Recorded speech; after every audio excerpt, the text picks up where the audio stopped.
म्हणजे ते हलतही नव्हते, डुलतही नव्हते, एका ठिकाणी बसून होते, खात पेत नव्हते. हालत खराब झालेली होती.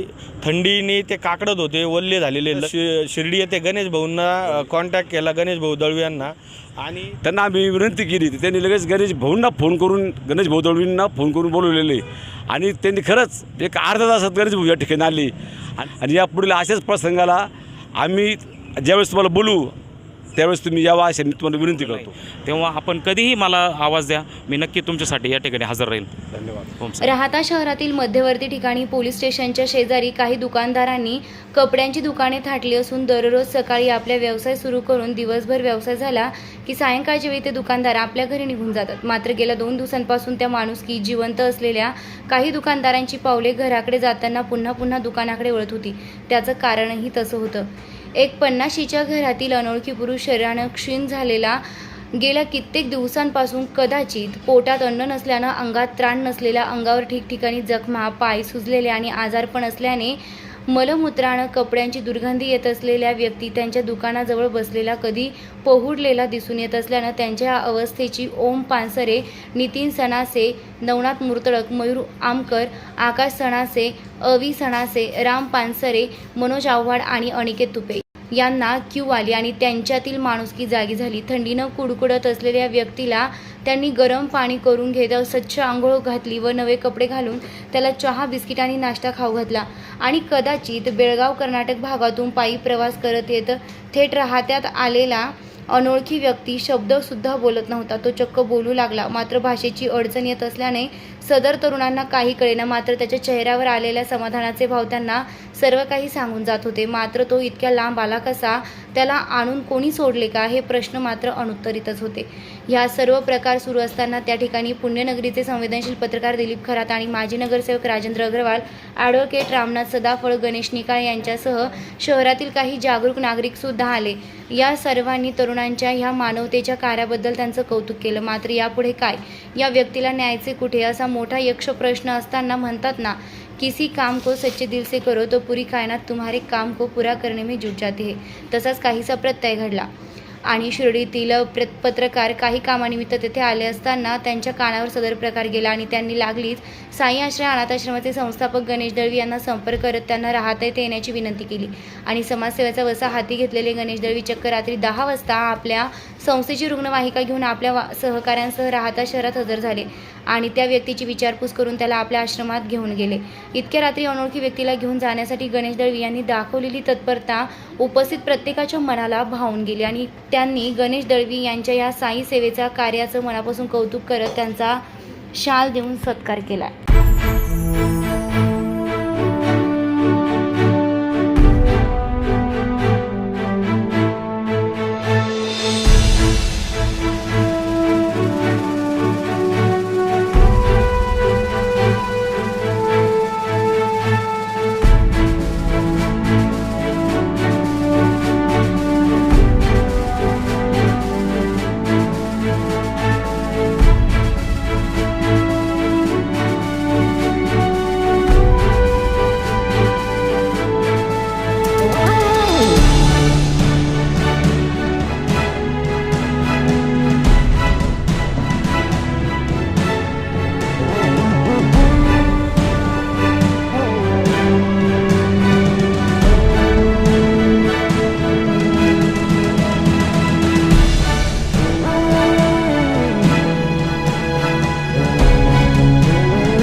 आज अत्यंत आम्ही इतके व्याकुळ झालो होतो.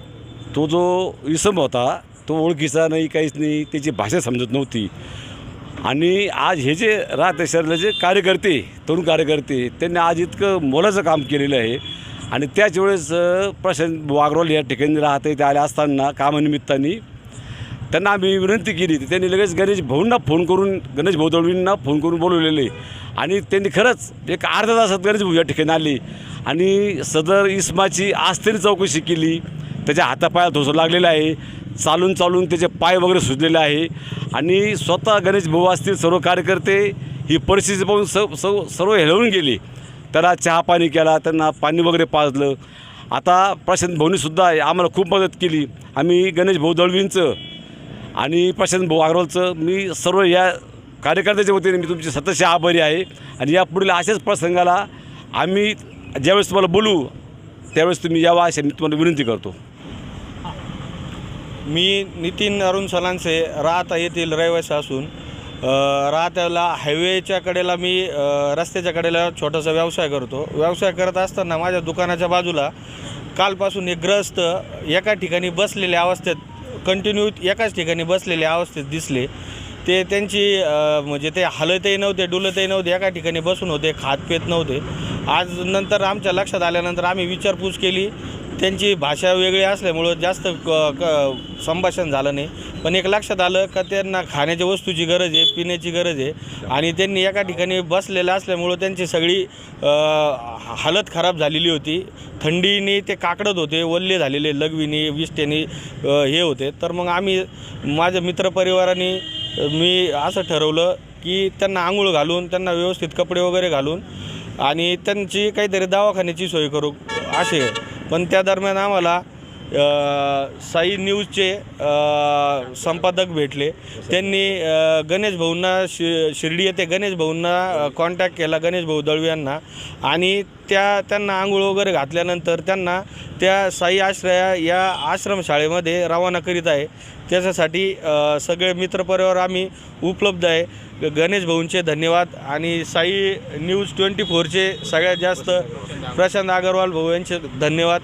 बाकी सगळं इथले राहते येथील सर्व पत्रकारांचे, सगळे सामाजिक कार्यकर्त्यांचे याच्यामध्ये थोडं जास्तच मदत झाली, त्याच्याबद्दल सर्वांचे धन्यवाद. आणि सर्वात महत्त्वाचं सगळं परिवाराचे धन्यवाद की ह्या छोट्याशा कार्याला त्यांच्या सगळ्यांची साथ मिळाली.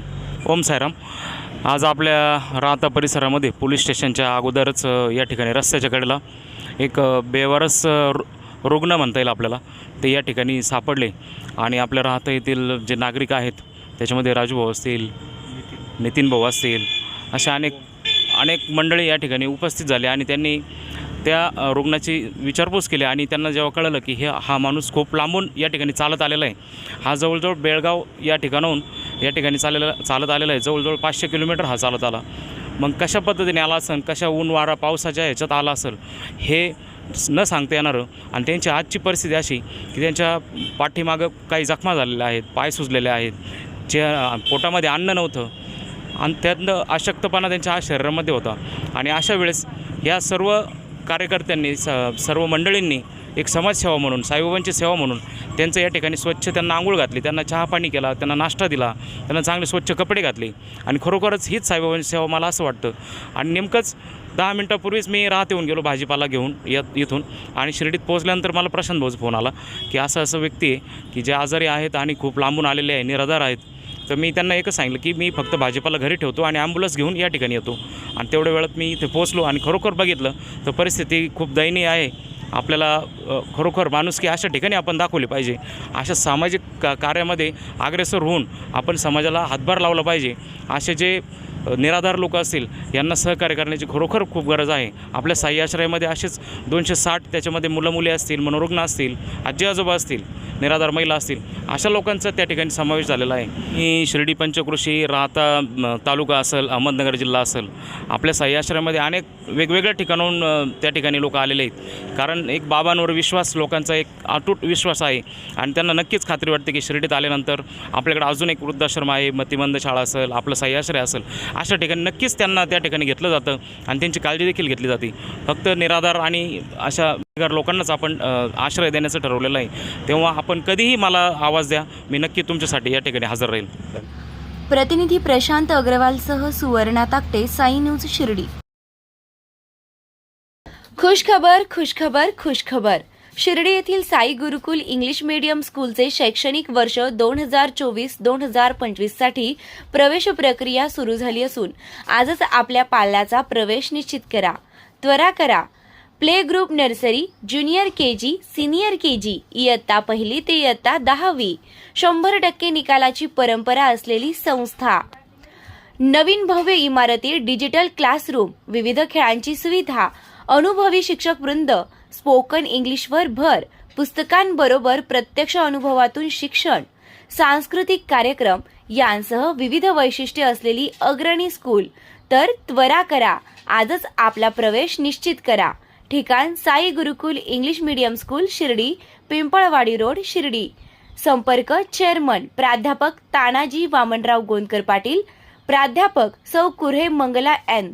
मोबाईल क्रमांक 9822080163 तसेच 7350962585. आमदार राधाकृष्णजी विखे पाटील आणि खासदार डॉक्टर सुजय विखे पाटील यांच्या मार्गदर्शनाखाली एअरपोर्ट रोड लगत शिर्डी हद्दीत साईच्या ग्रुपच्या माध्यमातून रामनगरीचा भव्य प्रोजेक्ट. वैशिष्ट्ये: शिर्डी एअरपोर्ट रोड लगत बस स्टॉप, शाळा, बँक 5 मिनिटांच्या अंतरावर, ड्रेनेज व स्ट्रीट लाईट. प्लॉटमध्ये प्रशस्त श्री राम मंदिर, साई समाधी मंदिरापासून 10 मिनिटांच्या अंतरावर, MSAB पोल कनेक्शन, 20 फुटी अंतर्गत रस्ता व दोन्ही कडेने सुशोभित झाडे. रहिवाशांसाठी अनुकूल. शिर्डी नांदुर्गी शिवरस्ता लगत साई परिक्रमा मार्गालगत. प्लॉट लगत 18 मीटर प्रस्तावित रस्ता. तर त्वरा करा. आजच आपला प्लॉट बुक करा. बुकिंगसाठी संपर्क करा श्री गणेश तोरडमल 992121 9561, श्री शुभम वेणुनाथ गोंदकर 9767 06 6685. खुशखबर. श्री साईबाबांच्या पावनभूमीत साई निर्माण उद्योग समूहाचे अध्यक्ष विजयराव तुळशीराम कोते पाटील यांच्या प्रयत्नातून साई निर्माण ड्रीम सिटी भव्य सुसज्ज असे फ्लॅट नागरिकांच्या सेवेत निर्माण होत असून आजच आपला फ्लॅट बुक करा. सुरुवात फक्त 11.50 लाखांपासून आणि प्रधानमंत्री योजनेअंतर्गत 2.5 लाखांची सबसिडी सुद्धा मिळणार आहे. सर्व सुविधा युक्त 400 फ्लॅट या साई निर्माण ड्रीम सिटी मध्ये राहणार असून हे काम आता पूर्णत्वाकडे आले आहे. डिसेंबर 2024ला आपण या सुसज्ज इमारतीत आपल्या स्वतःच्या फ्लॅटमध्ये वास्तव्यास जाणार आहात. तेव्हा त्वरा करा. आजच आपला फ्लॅट बुक करा आणि आपल्या स्वप्नातील हक्काच्या सुंदर घराचं स्वप्न साकार करा.